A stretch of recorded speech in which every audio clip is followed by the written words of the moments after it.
Өмнөгой аймгийн Хамбогд суманд үйл ажиллагаагаа амжилттай явуулж байгаа Үлзийт мөнх овоо компани.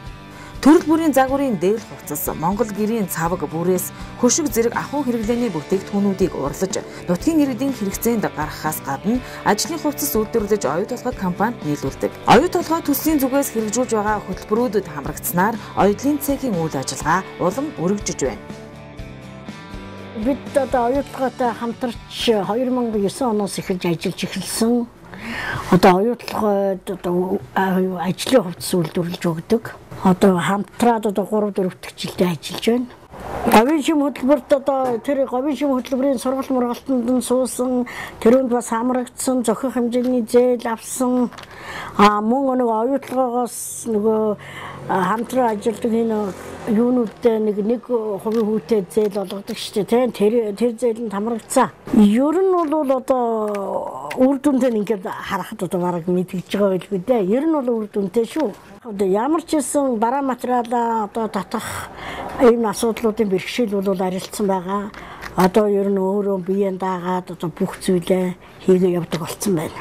2009 онд гэрийнхэн нэг өрөөнд 3 хүнтэйгээр анх байгуулагдсан 2009 онд тэгээ өргөжөөд жилээс жилд ажлын байраа нэмэгдүүлээд орон нутгийнхаа ажилчдын ажлын байраа хангаад одоогийн байдлаар 21 ажилтнтай байж байна. Манайх бол энэ оюу толгойн захиалга орж ирсэн тохиолдолд бол илүү тийм үйлдвэрлэх тийм юу байхгүй л дээ. Тэрийг цаг хугацаатай цаг хугацаанд нь л өгнө. Ингээ ажилгүй сууж явах үедээ бол гэр ахуйн бүтээгдэхүүнүүд үйлдвэрлэн өрөх, хаяавч, бүрээс туурах гэх ийм юмнууд. Тэгэл гудас сунжил ярин гэр ахуйн чиглэлийг жоохон дагнадаг да. Тэгээ бас ойдлчид маань чөлөө цагаараа бас янз бүрийн юм хийнэ. Дээл хувцас оён. За тэр нь бол хүн болгон жигд биш шүү дээ, тийм ээ. Тийм учраас дээл хувцас хийдэг нь дээл хувцас хийн, хүмүүсээс захиалга аваад хийн. Бусд нь болгохтон зэрэг ойж иддэг, зүү ороогч гэж ярьд юм уу яа тий хөөрөг дайл майлыг хийх ингээд хүн болгон өөрсдийнхөө тийм юмнуудыг бол хийгээд байна.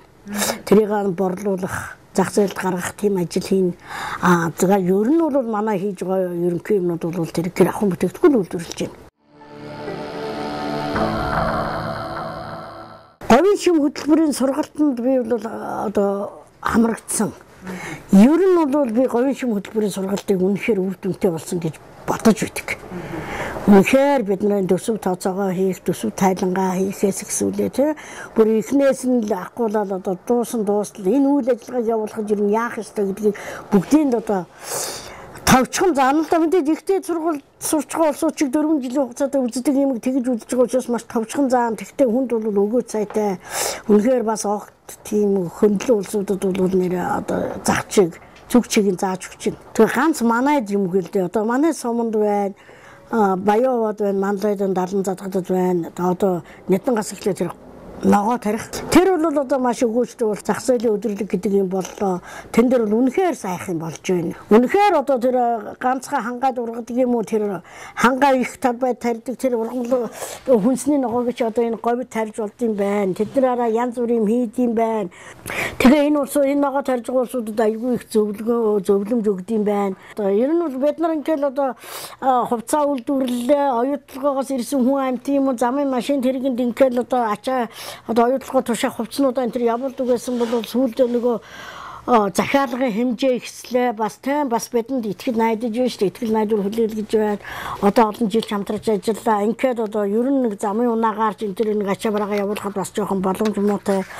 Тийм учраас бас унаа тэрэгний асуудал авсан.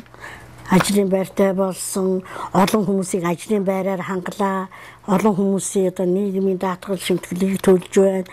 Тэрний цаана бас өчнөөл үр хүүхэд хань жилгээл бас олон хүн байгаа. Тэр бүгдийг л бас тэр бүгдэд л дэмжлэг тусалцаа үзүүлж байгаа. Тэгээ гол хөрөнгө оруулагч л оюу толгой болж штеп бид нарт. Оюу толгойтой бол ерөөсөн тэгээ байнга хамт гэрээтэй ажиллаад ингэ явж байна.